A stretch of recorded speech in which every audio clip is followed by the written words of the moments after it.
अस्सलाम वालेकुम नाज़रीन, प्रोग्राम असांजे मुस्तक़बिल सां गॾु आऊं आहियां इम्तियाज़ लॻाए। नाज़रीन, आऊं सम्झां थो अॼु जा नौजवान जेके मुख़्तलिफ़ मरहलनि मां गुज़रनि बि था ऐं मुख़्तलिफ़ उन्हनि जे अंदरि सलाहियतूं बि मौजूदु हुजनि थियूं, पर कुझु अहिड़ियूं सलाहियतूं जिन जे अंदरि हू पंहिंजो फ्यूचर कोन था ॾिसनि या हू अॻिते हली करे उन फ्यूचर खे वठी परेशान रहनि था।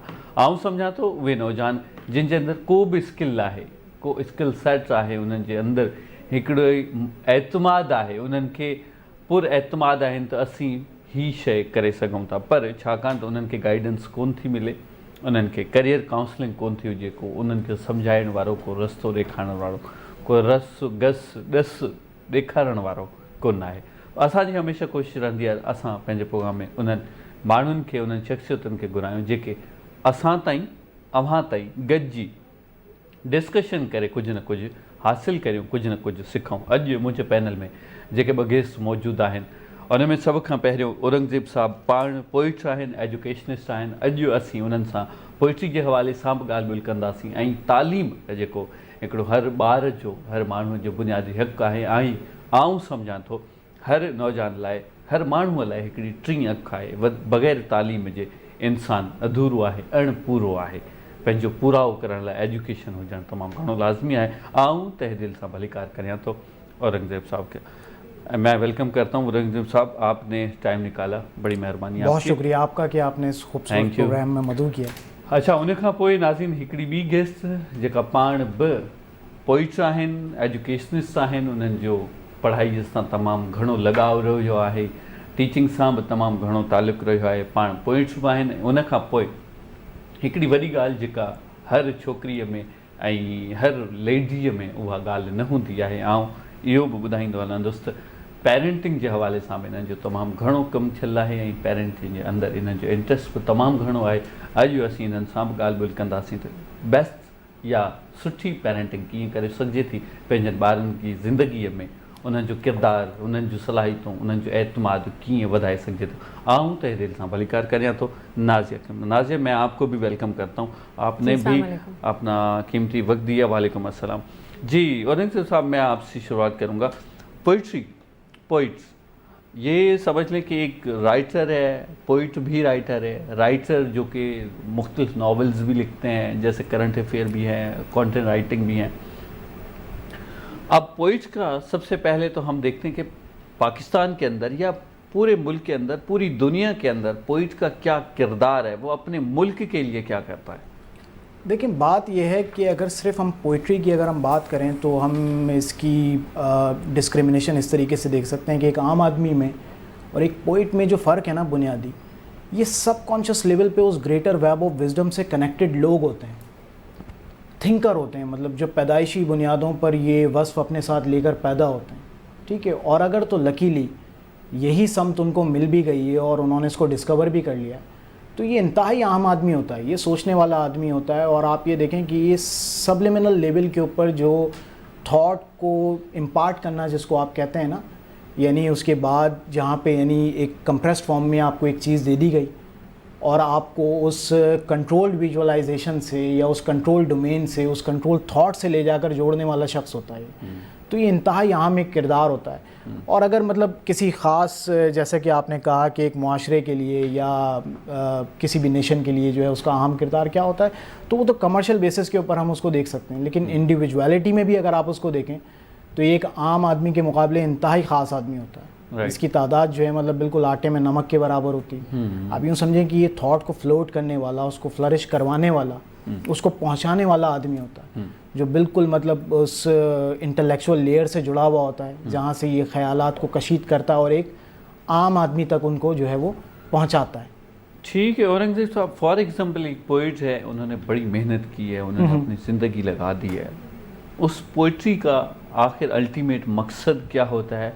कुछ उसमें से कोई गाइडेंस भी मिलती है, कुछ फ़ायदा भी होता है, या ऐवान में बैठे हुए लोग भी उनकी शायरी को देख के समझते हैं? फॉर एग्जांपल बहुत सारे ऐसे भी शायर हैं वो खूबसूरती को छोड़ के, किसी भी प्यार को छोड़ के, किसी दिल लगी को छोड़ के वो अपने मुल्क की अक्कासी, मामलात की अक्कासी, माशरे के जो हालात और वाक़यात हैं उनकी भी अक्कासी करते हैं। क्या एक पोइट्री से इतना असर रसूख पड़ता है के ऐवान में बैठे हुए लोग भी थोड़ा सा सोचने पे मजबूर होते हैं? बिल्कुल जनाब, सारा खेल ही इसके ऊपर है। देखें, पहले तो मैं बात, आपने कहा कि इससे फ़ायदा क्या है, तो मैं आपसे सवाल करूं कि ख्याल की क्या कीमत हो सकती है? कोई कीमत नहीं हो सकती। मतलब इसकी कीमत का तयन तो ना आप खुद कर सकते हैं, ना कोई इसकी कीमत जो है वो लगा सकता है। प्योरली मतलब दिल के तस्किए का जो है वो नाम है। शायरी जो है ना वो मसला है। मतलब शौक़ तो और दीगर बहुत सारे हो सकते हैं। आपको अच्छा खाने का शौक़ हो सकता है, अच्छा घूमने का शौक़ हो सकता है। शायरी को आप शौक़ के तौर पर ट्रीट नहीं कर सकते, ठीक, क्योंकि ये तो वो एलिमेंट है ना जो इन बिल्ड आप लेकर पैदा हो गए। सही है, अभी अपने टाइम पर जब अगर एक्टिवेट हो गया है तो फिर ये तमाम चीज़ों से आपको जो है ना वो बिल्कुल एक नेक्स्ट लेवल के ऊपर आपको रखता है। ये तमाम चीज़ें सांवी रख देता है, कर देता है कि मतलब आप इससे फ़ायदा क्या उठा सकते हैं। और मतलब फ़ायदे का अगर एक पहलू हम ये भी देखें कि जो आर्ट से जुड़ी हुई जो बाकी तमाम शाखें हैं, चाहे वो पोइट्री है, चाहे वो म्यूज़िक है, चाहे वो डांस है, या और कुछ भी, आप पेंटिंग ले लें, उन तमाम चीज़ों के अगेंस्ट आप देखते हैं कि फ़ाइनेंशियल टर्म के ऊपर आपको एक कुछ ना कुछ आपको नज़र आता है। लेकिन जहाँ अगर हम बड़े सग़ीर में या बिलखुसूस अगर हम पाकिस्तान की बात करें, यहाँ शायरी के अगेंस्ट क्या है, तो ये महज मतलब एक आम सतही ख्याल ये है कि जी शायर जो है शायद वो होता है कि जिसके साथ जो है वो बड़े सऊबतें जिसने झेली हों, जिसको माशरे ने बहुत ज़्यादा दबा दिया हो, तो वो शख्स शायर बन जाएगा। ऐसा बिल्कुल भी नहीं। ठीक है, ये तो बिल्कुल एक अलग एलिमेंट होता है जो अपने वक्त के ऊपर अगर ये लेकर कोई पैदा हुआ है और वो एक्टिवेट हो गया है तो उसके बाद उस तरीके से काम यानी कर रहा होता है। राइट। तो मैं ये ठीक है औरंगज़ेब साहब, मैं आपकी तरफ बढ़ना चाहूँगा। नाज़िया, एज ए मदर आप क्या कहेंगी कि अपने बच्चों की अच्छी तरबियत कैसे की जा सकती है? मैं आप पे आऊँगा, पोइट्री पे भी आऊँगा पहले, क्योंकि पेरेंटिंग के हवाले से मैं समझता हूँ बहुत अच्छे तरीके से आप बात कर सकती हैं। प्लीज़ थोड़ा सा गाइड कीजिए, कैसे हम कर सकते हैं पेरेंटिंग अच्छी? मैं ये समझती हूँ कि सबसे पहले तो किसी भी औरत को, इवन के मर्द को भी ज़हनी तौर पर बिल्कुल तैयार होना चाहिए कि हमने मियाँ बीवी के जोन से निकल के माँ बाप बनना है, और ये बाकायदा उनकी चॉइस होनी चाहिए। देखें, दुनिया में रोज़ाना सैकड़ों बच्चे पैदा होते हैं, सही है। We are social animals, right? तो वी आर नॉट एनिमल्स। बच्चे तो जानवर भी पैदा करते हैं, लेकिन हम जब अल्लाह ताला ने हमें ये सलाहियत दी है और हम एक भरपूर इंसान को दुनिया में लाते हैं, तो हमने उसकी हमने एक शख्सियत बनानी होती है जो सिर्फ उसकी अपनी ज़ात के लिए नहीं हो, वो एक ऐसी रोशनी हो वो जो दूसरों तक भी पहुँचे। उसकी ज़ात एक ऐसा रोशन सूरज हो, सितारा हो, जिससे उसके आगे पीछे के सब लोग जो हैं वो किसी न किसी तरह फ़ायदा हासिल कर सकें। और इस पे माँ बाप को बहुत काम करना पड़ता है। जैसे आप साहिब औलाद हो गए, तो मैं समझती हूँ कि फिर आपको बहुत सी चीज़ें त्यागनी पड़ती हैं अपने बच्चों की शख्सियत बनाने के लिए। तो एक माँ के लिए ये ज़िम्मेदारी ज़्यादा बढ़ जाती है, क्योंकि जो फादर फिगर है या जो बाप होते हैं वो अक्सर फ़िज़िकली तौर पर मौजूद नहीं होते हैं, क्योंकि उनकी और भी ज़िम्मेदारियाँ होती हैं। हमारे माशरे में क्या माएँ जो होती हैं ज़्यादातर वर्किंग वुमेन नहीं होती हैं, जो होती भी हैं वो भी अपनी ज़िम्मेदारी निभाती हैं, आई नो, बल्कि वो उनके लिए ज़्यादा चैलेंजिंग होता है, और मेरे ख़्याल से कि वो ज़्यादा काबिल सताइश भी होती हैं। वो बहुत ज़्यादा मतलब they put a lot of efforts, बहुत इन्वेस्ट करती हैं अपने आप को हर तरीके से, स्पेशली अगर मैं बात करूँ सिंगल मदर्स की, तो वो भी। लेकिन फिर भी जो माँओं का किरदार होता है वो ऐसे होना चाहिए अपने बच्चों के साथ कि चाहे अगर जनरेशन गैप है भी, तब भी ये माँ बाप की ज़िम्मेदारी होती है कि इस गैप को पूरा करें और इसको बीच में ना आने दें। ये बच्चों की ज़िम्मेदारी नहीं होती। ये बहुत बहुत बड़ा अलमिया है कि माँ बाप ये चाहते हैं कि जो हमारे बच्चे हैं वो हम जैसे बने। वो आपके जैसे नहीं बन सकते, क्योंकि वो एक अलग इंसान है। जब आप किसी और के जैसे नहीं बन सकते, हमारी जो मैं आपको एक मिसाल देती हूँ, हमारी जो हाथों की लकीरें हैं, इसकी जो पोरे हैं, इस पर जो फिंगरप्रिंट्स होते हैं, वो पूरी दुनिया में हर इंसान के अलग हैं। तो एक इंसान पूरा दूसरे इंसान के जैसा कैसे हो सकता है? नहीं हो सकता। सो ये जो इंडिविजुअलिटी होती है, एक बंदे की जो इंफरादियत होती है, तो पेरेंट्स को ये समझना चाहिए कि ये मेरी औलाद है। फिर कंपैरिजन होता है औलाद का औलाद से, ठीक है, ये मेरा बच्चा ज़्यादा अच्छा है, ये कम अच्छा है, ये ज़्यादा काबिल है, ये जो है ये कम काबिल है, ये फ़र्स्ट आता है, ये फ़र्स्ट नहीं आता। ये चीज़ें बिल्कुल नहीं होनी चाहिए। आप सबसे पहले उसको एक इंसान की हैसियत से कबूल करें, उसकी सलाहियतों को देखें कि उसके अंदर क्या सलाहियतें हैं, और उसको एज अ ह्यूमन बीइंग सबसे पहले आप जब कबूल करेंगे ना उसकी अपनी ज़ाती सलाहियतों के साथ, तो वो एक उसके अंदर एक निखार पैदा होगा। और एक आखिरी बात मैं करूँगी कि जैसे एज अ मदर मैं ये नहीं चाहती, ऑफ कोर्स हर मदर ये चाहती है, बट मेरे लिए इससे ज़्यादा ये इम्पॉर्टेंट है कि मेरे बच्चे सक्सेसफुल हों, नहीं इससे ज़्यादा मेरे लिए ये इम्पॉर्टेंट है कि वो हैप्पी हों। मैं ऐसे बच्चे बड़े करना चाहती हूँ जो बड़े होकर एक खुशबाश इंसान हो, वो खुद भी खुश हों, दूसरों को भी खुश रखें, चाहे वो सक्सेसफुल हो या वो ना हो। सक्सेसफुल इन द सेंस कि उनके पास कितना पैसा है, उनके पास ज़माने में दिखाने के लिए कितनी अचीवमेंट्स है, उनके पास टेबल पे क्या रखा हुआ है, नहीं वो अंदर से बहुत ज़्यादा हैप्पी हों। राइट नासिया, नाज़रीन वजो न के रह जो मिलूं था एक शॉर्ट कमर्शियल ब्रेक खां।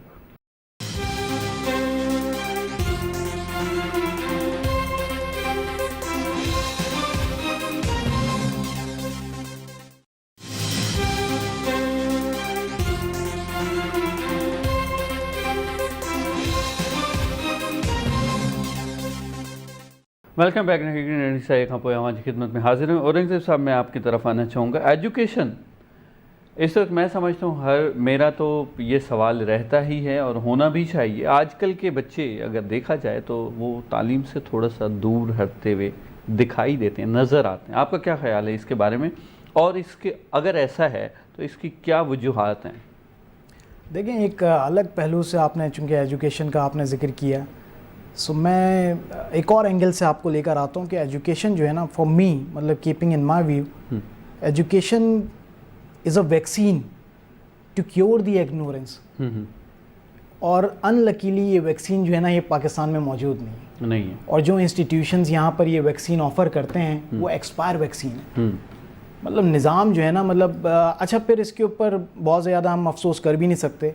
इसका एक पहलू ये है कि बाज़ औक़ात हम बहुत ज़्यादा फ्रस्ट्रेट होते हैं तो हम इसका मवाजना जो है बहुत ज़्यादा ताकतवर नेशन से और मगरबी ममालिक से करने लगते हैं। तो हमें ये भी ज़रूर देखना चाहिए कि जिन ममालिक से हम इसका कंपैरिजन कर रहे हैं अपने एजुकेशनल सिस्टम का, उनके पीछे 500, 700 साल की तारीख़ लगी हुई है, जबकि हमारे मुल्क की कुल मिला के उम्र ही जो है वो 74 साल है। इससे बड़े तो बुज़ुर्ग हमारे घरों में बैठे हैं। मिसाल के तौर पे जो मेरी दादी हैं, इस मुल्क से आप यूँ समझें कि कोई 17-18 साल बड़ी, ऐसा है। तो इतने में तो हम मतलब ऐसी तवक्कुआत मतलब बहुत फुल फ्लैश नहीं कर सकते। लेकिन यहाँ पर मैं ये समझता हूँ कि जो चीज़ें लैक करती हैं, मिसाल के तौर पे लेट्स से अगर 200 यूनिवर्सिटीज़ हैं एंड 200,000 स्टूडेंट्स हैं उसके अंदर करंटली इनरोल्ड, तो चक्कर क्या है कि वो बच्चा उस तरीके से उसमें से निकल ही नहीं रहा।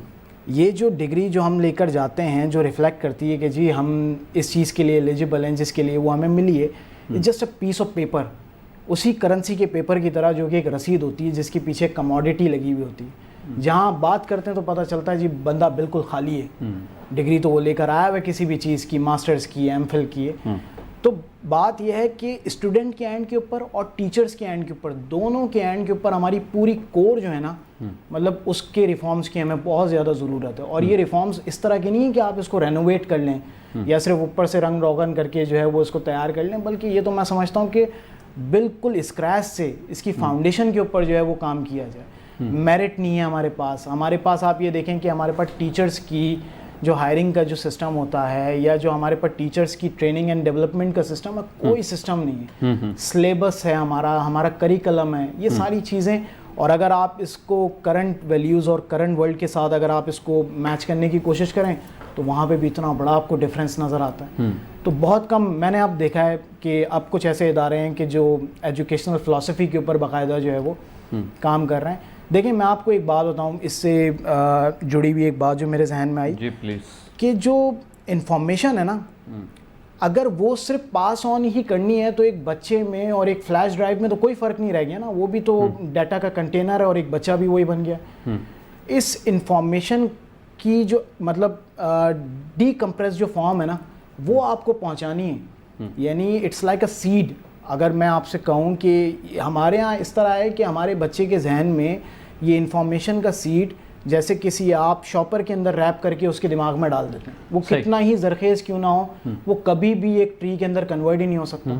इन्फॉर्मेशन एक्सपेंड होगी तो नॉलेज के अंदर होगी। बिल्कुल। तो यहाँ तो हर बच्चा मतलब इन्फॉर्मेशन कंटेन करके जो है वो फिर रहा है। तो उस तरीके से फिर स्टूडेंट के एंड के ऊपर भी एक लैकिंग जो है वो शुरू हो जाती है जब उसको रिजल्ट्स नहीं मिलते उस। राइट औरंगजेब साहब। नाजिया, आप बताइए कि आजकल के बच्चे, मैं समझता हूँ कि कोई ऐसा बच्चा जिसके दिल में है यार मैंने इंडस्ट्री में, मीडिया इंडस्ट्री में जाना है, मैंने सिंगिंग करनी है, मैंने एक्टिंग करनी है, लेकिन क्योंकि उनके पेरेंट्स जो हैं इस चीज़ के ख़िलाफ़ होते हैं, तो वो डर की वजह से बच्चे अपने शौक़ को भी शेयर नहीं कर सकते अपने वालिदैन के साथ, और अल्टीमेटली होता ये है कि वो अपने फ्यूचर से या इंटरेस्ट से हट के कोई और काम करते हैं तो उसमें नाकाम होते हैं। अब मुझे ये बताइए, पेरेंट्स और चिल्ड्रंस के बीच में एक गहरा ताल्लुक़ और बग़ैर किसी डर के वो अपनी बातें शेयर कर सकें और उनको ये यकीन हो कि यार मैं कोई भी बेशक गलत बात भी करूँगा तो पेरेंट्स मुझे समझाएंगे, बग़ैर इसके कि वो डांटेंगे मुझे गाइड करेंगे, इस तरीके के बिहेवियर कैसे बिल्डअप कर सकते हैं और पेरेंट्स और चिल्ड्रन के बीच में पुरएतमादी कैसे पैदा की जा सकती है? जी, अभी हम कुछ बात कर रहे थे तो मैंने आपसे कहा था कि जो जनरेशन गैप है वो एक नेचुरल गैप है औलाद और वालिदैन के दरमियान, और इसको सारे मसले की जड़ ये गैप है, और इसको कम करने की या पूरे तरीके से इसको मिटाने की जो जिम्मेदारी है वो वालिदैन की है। तो जब ये चाहे जितना भी एज का गैप हो, अगर पेरेंट्स अपने जहन में ये तय कर लेंगे कि मैंने अपने बच्चे से दोस्ती करनी है और उससे जो है वो उसकी सतह पे आकर उससे बात करनी है और उसकी तरह मैंने सोचना है, उसके लिए करके, अपने लिए नहीं। इसके लिए क्या पेरेंट्स को थोड़ा सा बेलौस होना पड़ेगा। लोग ये कहते हैं कि हर तरह की जो मोहब्बत होती है वो माँ बाप के सिवाय सारी कोई मोहब्बत बेलौस नहीं होती। मैं ये समझती हूँ कि पूरे तरीके से माँ बाप की मोहब्बत भी बेलौस नहीं होती है। उनको वो भी अपने बारे में सोचते हैं बहुत ज़्यादा कि ये औलाद है हमारी, इससे हम ये चाहते हैं ये बने, बड़ा होकर ये करे, और उनको लग ऐसे रहा होता है कि ये हम उनके लिए कर रहे हैं। मुझे ऐसे नहीं लगता पर्सनली, हो सकता है कि मैं गलत हूँ, लेकिन मेरे अपने ज़ाती ये व्यूज़ हैं कि पेरेंट्स को बहुत ज़्यादा ये ज़िम्मेदारी लेने की ज़रूरत है, स्पेशली हमारे मुल्क में। और इसका ताल्लुक भी तालीम से ही है। अभी क्या जो अभी की हमारे पास हमसे जो पहले की एक पीढ़ी है और जो उससे पहले की, वहाँ पे तालीम इतनी ज़्यादा नहीं थी। तो पेरेंट्स के जहन में ये था कि ये जो है बच्चे जो हैं वो हमारी एक वो है कि हमने पैदा किए हैं और तो हमारी मर्जी है जैसे इनको ड्राइव करें, प्रॉपर्टी है हमारी। देखिए होती भी है, कोई ऐसी बात नहीं है कि मैं कोई मिसगाइड नहीं कर रही, होती भी है। लेकिन अगर आप वाकई में इस चेंज को लाना चाहते हैं, आप ये भी चाहते हैं कि एक चेंज आए, बच्चा आपसे दोस्ती करे, बच्चा आपको सच बोले, अपनी हर बात बताए, तो इस डर को मिटाने के लिए आपको उसका सिर्फ माँ बाप नहीं बनना होगा, आपको उसका दोस्त बनना होगा। और वो दोस्त बनने के लिए आपको चेंज करने होगा अपना उससे बर्ताव, जिसको हम कहते हैं बिहेवियरल चेंजेस। इसके लिए आपको डेली बेसिस पे काम करना होगा। ये एकदम से नहीं आ जाएगा कि आप सुबह उठे और आपने सोचा आज मैं इसका दोस्त बन जाता हूँ, वो नहीं बनेगा आपका दोस्त इस तरह। इसके लिए आपको बहुत ज़्यादा काम करना होगा, सोचना होगा कि मैंने कैसे करना, और दिल से करना होगा, किसी प्लानिंग के थ्रू नहीं करना होगा कि मेरा ये मकसद है तो ये मुझे मकसद हासिल हो जाए, इस तरह बच्चा मेरी बात मान ले। नहीं, आपको ये उसके लिए करना होगा ताकि इसका कुछ फल निकले, उसकी अपनी शख्सियत के लिए और आपके उसके दरमियान रिश्ते के लिए, कि वो इतना ज़्यादा फ्रूटफुल हो, वो प्रोडक्टिव हो उसकी ज़ात के लिए, फिर वो आपको भी फ़ायदा पहुंचाएगा। आपको क्या, वो पूरी दुनिया को फ़ायदा पहुंचाएगा। तो ये जो जनरेशन गैप है, मैं ये समझती हूँ कि देखें, हम एज अ पेरेंट, मैं अभी हूँ, मेरा बच्चा छोटा है, आज से 20 साल के बाद पता नहीं दुनिया कहाँ से कहाँ पहुँच जाएगी, और मुझे नेचुरली उस वक्त 20 साल के बाद वो चीज़ें जो हो रही होंगी वो बहुत अजीब लगेंगी। बिल्कुल। आज ये बात कर रही हूँ, आज मैं ये दावा कर रही हूँ कि ये तो बहुत नॉर्मल है, और कि मैं तो अपने बच्चों की बात सुनूंगी और मैं कोप अप करूँगी उनके साथ, और जो जनरेशन होगी उसको फॉलो करूँगी। लेकिन मेरे लिए मुझे पता है कि 20 साल के बाद बहुत चैलेंजिंग हो जाएगा, क्योंकि जो 20 साल के बाद हो रहा होगा वो मेरे लिए बहुत चैलेंजिंग होगा, बहुत अजीब होगा, उनके लिए नहीं होगा। क्योंकि वो जो 40 साल पहले वाली चीज़ें थी वो उन्होंने नहीं देखी थी, लेकिन मैंने तो देखी थी ना। तो आगे किसने बढ़ना है, एक्सेप्ट किसको करना है, मैंने करना है। क्योंकि कहते हैं ना कि अपना ज़माना चला गया, अब दूसरों का है, हमने जी लिया ना, अब उनको जीने दो। इसके लिए दिल बड़ा करना पड़ेगा पेरेंट्स को, और कुछ चीज़ों पे हमें गिव अप करना पड़ता है दूसरों की खातिर। तो मीन्स कि अगर हमें लगे कि इसमें उनका फ़ायदा है, तो we have to do this. बल्कि मैं भी इसमें ये ऐड करना चाहूँगा कि कैरियर काउंसलिंग जो है ना वो बहुत ज़रूरी है, मतलब पेरेंट्स के एंड के ऊपर। आपका सवाल इधर उधर हो गया, आप कैरियर काउंसलिंग की बात कर रहे थे। हमारा मसला सबसे बड़ा ये, हमारे मुल्क का एक और बहुत बड़ा मसला है हमारे मुल्क में बड़े शहरों में है ये, तो छोटे शहरों को तो छोड़ ही दें। बच्चों की करियर काउंसलिंग ही नहीं है, उनको पता ही नहीं है कि हमने जो पढ़ना है वो कैसे पढ़ना है, जो हासिल करना है। जब तक उनको ये ख्याल आता है कि नहीं मैंने तो ये करना था, तब तक उनकी उम्र निकल चुकी होती है उस बात की। और वो सोचते हैं कि I am 28 now, I am not going to give 4-year programme. अगर मैंने 4 साल वाला प्रोग्राम कर लिया तो उस वक्त तक मैं 32 साल का हो जाऊंगा। मैं ये कहना चाहती हूँ 32 साल के आप तब भी होगे, उस 4 साल के बाद भी आप 32 साल के होगे। 32 साल का आपको होने से कोई नहीं रोक सकेगा, तो आप वो करो, परसू योर ड्रीम्स। राइट। बात ये है कि हर बच्चा जो है वो एक इंडिविजुअलिटी जो है वो लेकर साथ पैदा होता है। ये वालिदैन का फ़र्ज़ है कि एक ब्रॉडर स्पेक्ट्रम पे, ब्रॉडर स्केल के ऊपर जो है वो ये गेज करें, वो ये जज करें। खुदा न खास्ता ऐसा ना हो कि एक बच्चा जो था वो एक अच्छा पेंटर के तौर पे पैदा हुआ था और उसने पूरी ज़िंदगी एक अच्छे कुक के तौर पे गुजार दी। समझे, पोटेंशियल जो था वो हार्ड वर्किंग के अंदर कन्वर्ट हो गया, इसको जबकि स्मार्ट वर्किंग के अंदर ये लेकर जाता तो यहाँ इसकी पात थी। बिल्कुल सही। तो ये वालिदैन का फ़र्ज़ है कि जैसे कहते हैं ना कि पूत के पाँव पालने में नज़र आ जाते हैं, तो वो वहाँ देखे कि इसका डोमेन क्या है, इसका रुझान किस तरफ है, और उसको वहाँ फ्लोट करे ताकि उसका पोटेंशियल भी वहाँ पे अनलॉक हो और वो अपनी पाथ भी चूज करे और मतलब अपने पैशन को परसू करे, ना कि काम को। राइट। क्योंकि काम तो हर दिन काम के तौर पे करना पड़ता है। राइट। और मैं आपको देख रहा हूँ, आप कुछ कहना चाहते हैं, लेकिन यहाँ वक्त होता है एक छोटे से ब्रेक का। वापस आते हैं नाज़िम मंजू ने कह रहे जो मिलता शॉर्ट कमर्शियल ब्रेक का।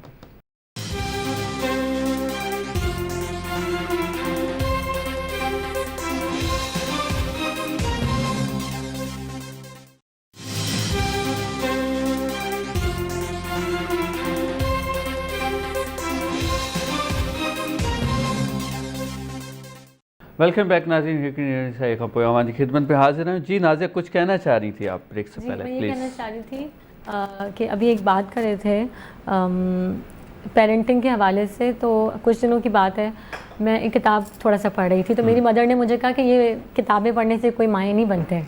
ठीक है, every mother is a mother when Allah blesses them with the kid, उसी लम्हे वो माँ बन जाती है और उसको सब पता होता है मैंने क्या करना है। मैं बिल्कुल इस बात पे अग्री करती हूँ कि ऐसा है, सही है। लेकिन every mother is a mother, और एक मदर्स बहुत हार्ड वर्किंग होती हैं, सही है। नेचुरली तौर पर खुदाई सिफ्त होती है उनके अंदर, जो मोहब्बत करने की वो सिफ्त होती है वो खुदा से जा मिलती है, इतनी ज़्यादा वो होती है, इस हद तक वो सेल्फलेस होती है। तो और बाय चॉइस होती है वो अपनी खुशी से करती है। लेकिन ये जो मैं कह रही हूँ ना कि पेरेंटिंग के बारे में जानें और इस पे काम करें, इसको पढ़ें, इसका मतलब ये है कि we have to be smart parents. हमने स्मार्ट पेरेंटिंग करनी है, सिर्फ इतना सा फ़र्क है। माँ तो माँ ही होती है, लेकिन how smart you have to be, कि आप उसको कितना ज़्यादा जो है स्मार्टली करेंगे, कितना होशियारी से, कितनी आप उसमें अपनी इंटेलिजेंस लगाएंगे। ठीक है, क्योंकि बच्चों को आपको सिर्फ तालीम हासिल करवा के और डॉक्टर या इंजीनियर तो नहीं बनाना ना, आपको उसको एक इंसान बनाना है, एक बड़ा इंसान बनाना है, सही है। बिल्कुल ऐसे। तो नहीं, आजकल अगर देखा जाए, मैं समझता हूँ जैसे एक तो मसरूफियात बढ़ गई हैं लोगों की, पेरेंट्स अपने बच्चों को टाइम दे नहीं पाते। बहुत सारे पेरेंट्स ऐसे हैं जो कि किसी और सिटी में ट्रैवल करते हैं, या तो उनकी जॉब वहीं लगी हुई है, एक हफ्ते बाद आ रहे हैं, 15 दिन के बाद। इवन अगर देखा जाए डेली बेस पे भी इतनी लेट सिटिंग होती है ऑफिस में, तो वो अपने बच्चों को टाइम नहीं दे पाते। इसका क्या नेगेटिव इम्पैक्ट जाता है अपने बच्चों पे, क्या कहेंगे? इसका बहुत नेगेटिव इम्पैक्ट जाता है। मैं समझती हूँ कि टाइम देना बहुत ज़रूरी है, और इसमें भी पेरेंट्स को बहुत ज़्यादा इनपुट डालने की ज़रूरत है कि जहाँ बैलेंस नहीं होगा ना, वहाँ चीज़ें ख़राब हो जाएंगी। सारी ज़िंदगी का निचोड़ ही म्यान रवि है। आप देख लें, आप कुछ भी करें, लेकिन उस चीज़ में अगर बैलेंस नहीं है तो वो चीज़ ख़राब हो जाती है। चाहे वो कुछ भी है, कोई आपका वो जज्बाती पहलू है ज़िंदगी का, या आप पैसा कमा रहे हैं, या आप अपने घर में टाइम दे रहे हैं, जहाँ भी चीज़ें बढ़ जाती है ना ज़रूरत से ज़्यादा, तो ओवरफ्लो हो जाती है। ठीक है, एक घर में पानी आ रहा है तो जितना टैंक में उस मतलब ज़रूरत है उतना ही पानी भर सकता है। जब वो टैंक फिल हो जाएगा तो वो पानी गिरने लगेगा। पानी बहुत अच्छी चीज़ है, लेकिन जितनी ज़रूरत है, तो ये बात है। तो अगर पेरेंट्स अपने बच्चों को छोड़ के कमाए जा रहे हैं, उन्हीं की खातिर कमाए जा रहे हैं, उनको टाइम नहीं दे रहे, तो वो चीज़ कैसे पूरी होगी?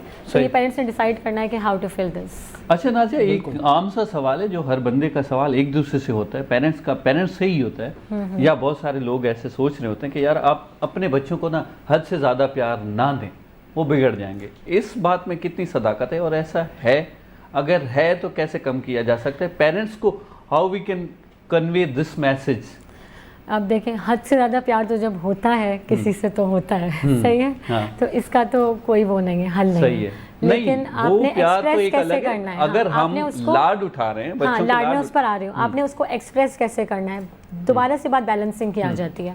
आपने उनको कैसे बताना है कि हमें आपसे कितना है, तो जहाँ वो गलत है आपने उनको प्यार से समझाना है। मेरी अपनी ज़ाती राय ये कि प्यार के अलावा कोई ऐसी ज़बान नहीं है जिससे आप अपनी औलाद को समझा सकें, स्पेशली उस एज में जब वो सीखने के मराहिल में हैं। ठीक है। पेरेंट्स क्या करते हैं कि बचपन से ही इतना मतलब दूर कर देते हैं अपने बच्चों को ये स्ट्रिक्टनेस में कि जब या तो बहुत ज़्यादा लाड उठाते हैं, ये एक बहुत बड़ा मसला है, क्योंकि ये उनकी अपनी शख्सियत होती है कि भाई मैं तो ऐसी हूँ या मैं तो ऐसा हूँ। और अक्सर मैं अपनी फ्रेंड से सुनती हूँ कि वो कहते हैं कि भाई इनके अब्बू ने तो उनको बिल्कुल बिगाड़ के रखा हुआ है, जिस चीज़ पे हाथ रखते हैं वो दिला देते हैं। मुझे भी यही लगता है प्यार देने में और स्पॉइल करने में जो है थोड़ा सा फर्क है। मैं इस बात पे आ रही थी। तो हाँ, तो आपने प्यार तो बराबर करना है और उनको देना भी है कि वो इतना मान करें ना उस प्यार के ऊपर कि लाइक मेरा बेटा भी इतना छोटा, ही जस्ट 4 years old, और वो कोशिश करता है कि मैं नाराज़ नहीं हूँ, क्योंकि मेरी उससे दोस्ती ऐसी है। वाह। हम अभी मैं आ रही थी तो ही वॉज लाइक आस्किंग के लाइक कितना टाइम लगेगा। आई टोल्ड हिम के यू हैव पापा विद यू, बट उसके जो क्वेश्चंस थे वो मुझे पता था कि वो ऐसे थे कि वो फ्रेंडली क्वेश्चंस थे। सो अब मैंने आपको बताया ना कि इस पे डे टू डे बंदे को काम करना होता है कि आप एकदम से तो मैं उसकी दोस्त नहीं बन जाऊँगी। हाँ, right. वही वाली बात है। तो आपने लाड उठाने हैं, लेकिन वो भी बैलेंस में उठाना है आपको। आप अपने बच्चे को शुरू से ही ऐसा बनाएं कि वो ऐसी चीज़ों से मुतासिर ही ना हो जो उसके लिए अच्छी नहीं है। सही। और अगर साहब मैं आपकी तरफ आऊँगा, अगर बच्चों के पे बात की जाए, जैसे इनकी बात को ही मैं लिंक करूँगा, आजकल के बच्चे या तो नॉटी हैं या तो डिसओबीडियंट हैं। उनके अंदर ओबीडियंसी नहीं है, एल्डर्स की खास तौर पे, बिल्कुल। हत्ता कि वालिदैन की भी के लिए भी उनके दिल में कोई इतना एहतराम नहीं है जितना पहले होता था। इसकी क्या वजूहत है, क्या रूट कॉज है और इस चीज़ को कैसे ख़त्म किया जा सकता है? क्या गाइडेंस देनी चाहिए, बच्चों के लिए भी ट्रेनिंग्स होनी चाहिए?